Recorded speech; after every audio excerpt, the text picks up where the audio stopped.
ചുമ്മാ പിൻട്രസ്റ്റ് ഒക്കെ ഉണ്ടെന്നപ്പോൾ ഒരു സംഭവം കണ്ട്, വേറെ ഒന്നുമല്ല, ഒരു പെൻ ഹോൾഡർ. അതാണ് സംഭവം. അവരിതൊരു പേപ്പർ റോളൊക്കെ യൂസ് ചെയ്തിട്ടാണ് ഉണ്ടാക്കിയെങ്കിലും നമുക്കിതൊരു പേപ്പർ കപ്പ്. ആദ്യം നമുക്ക് റെയിൻബോ ഉണ്ടാക്കാൻ വേണ്ടി ഒരു കാർഡ്ബോർഡ് പേപ്പർ ഇങ്ങനെ ഷേപ്പിൽ വെട്ടിയെടുക്കാം. എന്നിട്ട് അതിൽ ഓരോന്നിലും നല്ല കളർഫുള്ളായിട്ട് ഇങ്ങനെ കളർ കൊടുക്കാം. ശരിക്കുള്ള റെയിൻബോക്ക് 7 കളറൊക്കെ ഉണ്ടെങ്കിലും നമ്മുടെ റെയിൻബോക്ക് 4 കളറുള്ളൂ.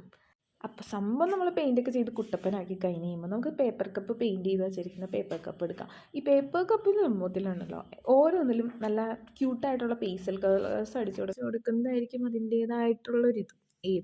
മറ്റതില്ലേ, അത് തന്നെ. പിന്നെ ഈ കാണുന്ന പോലെ ബേസ് അങ്ങ് കട്ട് ചെയ്തിട്ട് സെൻറ്ററിൽ കട്ട് ചെയ്ത് ഇങ്ങനെ ഒട്ടിച്ചു കൊടുക്കാം. നേരെ വെക്കണേനേക്കാളും തല തിരിഞ്ഞിരിക്കുമ്പോഴാണ് കുറച്ചും കൂടി ഭംഗി. അതുകൊണ്ടാണ് സംഭവം ചെയ്തത്. പിന്നെ പെൻ ഹോൾഡറിന് ബേസ് വേണമല്ലോ, അതിന് നമ്മളൊരു കാർഡ്ബോർഡ് കട്ട് ചെയ്തിട്ട് ഈ 4 പേപ്പർ കപ്സും നമ്മൾ അങ്ങോട്ട് ഒട്ടിച്ചു കൊടുക്കുന്നു. അതിൻ്റെ ഇടയ്ക്ക് എന്നെ ഡിസ്റ്റർബ് ചെയ്യാൻ വേണ്ടിയിട്ട് ഒരാളിരിപ്പുണ്ട്, അത് മൈൻഡ് ഒന്നും ചെയ്യണ്ട. കുറച്ച് ബലമുള്ള ഗംസ് യൂസ് ചെയ്യുന്നതായിരിക്കും നല്ലത്, കാരണം അത് ശരിക്കും അങ്ങ് ഒട്ടിയിരിക്കണമെങ്കിൽ. ഫെവിക്കോളിൽ ഞാൻ വെച്ചിട്ട് ശരിയായില്ല. ഇതെല്ലാം കൂടി ഒരു വീഡിയോയിൽ കൊള്ളുമെന്ന് തോന്നാനുള്ള. അപ്പം നമുക്കത് 2 പാർട്ടായിട്ട് ഇറക്കാം. അപ്പോൾ പാർട്ട് 2 അടുത്ത വീഡിയോ ഞാൻ പോസ്റ്റ് ചെയ്തിട്ടുണ്ടാകും, അത് പോയി നോക്കുക. Okay, by.